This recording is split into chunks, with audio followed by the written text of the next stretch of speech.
Hey there everybody, it's Mike DiLisio, and today I'm going to be reviewing Tokyo Highway Rainbow City from publisher Itten Games. This is a standalone expansion to the game Tokyo Highway, which is a dexterity-style game that has some pretty impressive table presence. Let's head over to the table, I'll show you what this new one is about, and then we'll come back here and I'll let you know what I think. Alright, here we see the setup for a two-player game of Tokyo Highway Rainbow City. The beginning of the process is each player would put out one of their road sticks on one single column, and then they would place their sedan on top of it. It's a particular type of vehicle. One thing I do want to point out is that if you've played the original Tokyo Highway, you can maybe notice on camera here that this is a different material than was used in the original. This is kind of like a hard rubber material, and so that's just something to point out. All right, we got our starting roads that are about a road apart, and players in kind of turn order would be placing out these different development areas, the different buildings on top of them, things along those lines. All right, on a player's turn, what they're going to be doing is they're going to be placing out roads, and they're going to be doing that by placing columns out and then road sticks out onto the player area. Depending upon player count is going to determine the number of road sticks, the number of gray columns, and the number of yellow junction columns that you're going to start the game with. All right, so let's say the blue player was going first. There's just a couple of rules to keep in mind. When you are placing a new road, it has to be connected to a column that is one higher or one lower than where it's coming from. And so we both start with a one column placement. And so your next one is going to be 2, generally speaking, because you don't want to have an off-ramp right away. Now you've got no road and you're pretty much done. So let's say we're going to be putting out a 2 column. All right, so kind of you can use your stick as a little bit of a guide, and once you have it out, you can still kind of manipulate this until you get it to its a legal placement. What is an unlegal placement or a non-legal placement would be something like this, where it is overlapping on either one of the columns. That is not legal. You can have them so that they're just touching each other but on the column, or they are overlapping but on the column. Either one of those is fine. So let's say that I do this, and I place this road right here, and I would not place a car. That would be the third part of my turn, because this does not fulfill the requirements. The requirements that you need to place a vehicle onto a newly placed road is that it has to be the first one to either cross over or cross under a different road. So that would be blue player's turn, and then we would go to pink. Let's say that they want to do something a little bit different, just so I can kind of show you off some different things. They want to place a junction on their very first road placement. The junctions are determined or denoted by these yellow columns, and you can break the one higher or one lower rule when you are placing out junctions. So let's say that pink wants to build a column that is 3 high. Normally that would not be legal because they're starting from 1, but because they have the junction at the top, they're going to be placing that out. So let's say that maybe, they do something like this. They're kind of visualizing. Does that look, oh no, that's not even close to enough. Maybe, could they get right over? Oh, maybe they could. Maybe they could. So let's say they're going to do this. They're going to try to place this. It's not touching that road. Is that going to work? What do you know? That's going to work, okay? Now, this is the first road over that road. So pink gets to choose any of their remaining vehicles, all right? And they get to place it on that road, all right? So maybe they're going to take this bus. They want to put the bus out there. And they place it on the thing. If you are so inclined, you can use these included tweezers to place it. So maybe I'm going to do that. Okay, didn't fall. If it had fallen, it would be a penalty, and if you knock over other players' stuff, then you have to give them one of your columns. If you knock over your own stuff, you just rebuild it. It's fine, okay? That's generally how the game is going to go. You're going to place out columns following that rule of one higher or one lower unless you use a junction. The other thing I should mention is that the junction allows you to do just that. It allows you to branch off of it. So maybe on a later turn, pink did something like this, and they were able to, it's not far enough, let's say they go here, we're doing a little something like that, okay, and then since this is a junction, they could also come off of it this way, things along those lines, still following the same rules of placement, okay?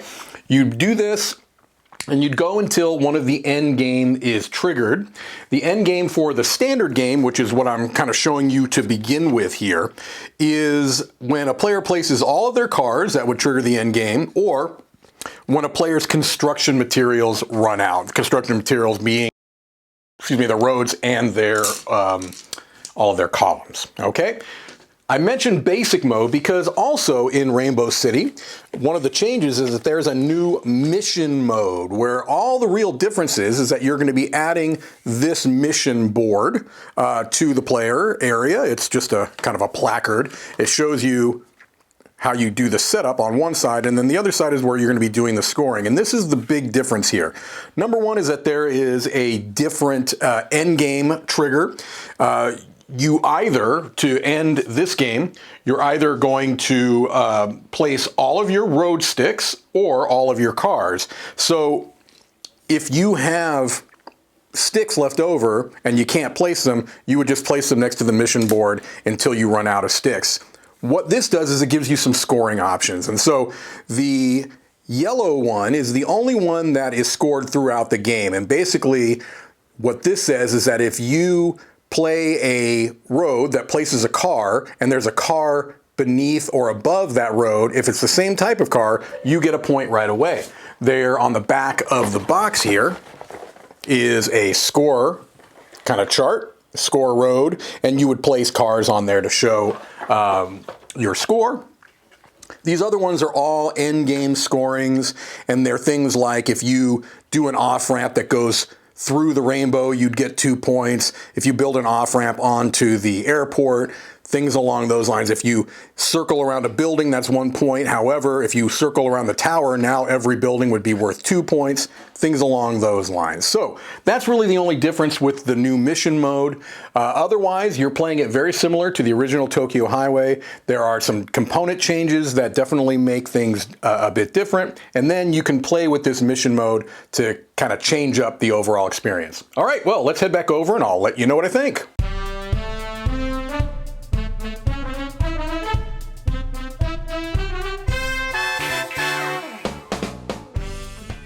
All right, so there you see Tokyo Highway, Rainbow City on the table, and I think you can see the impressive table presence it has.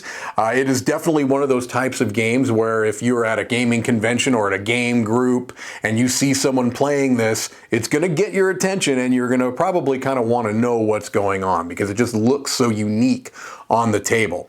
And let's start with that because really this is a game that the components are going to be the major element of the game. The components almost are the game. And so in Rainbow City, there are some changes that were made to the components over the original game, Tokyo Highway, that are pretty significant and I think are a major selling point for this particular version of the game. Number one is that those sticks, which are, essentially popsicle sticks, now have little rubber kind of pieces at the bottom of each end. And that allows for a much more stable structure.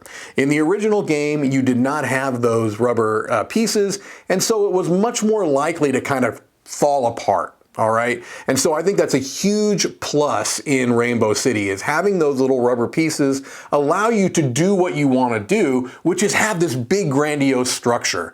In the original version of the game, it was hard to pull those off because it was just much less stable.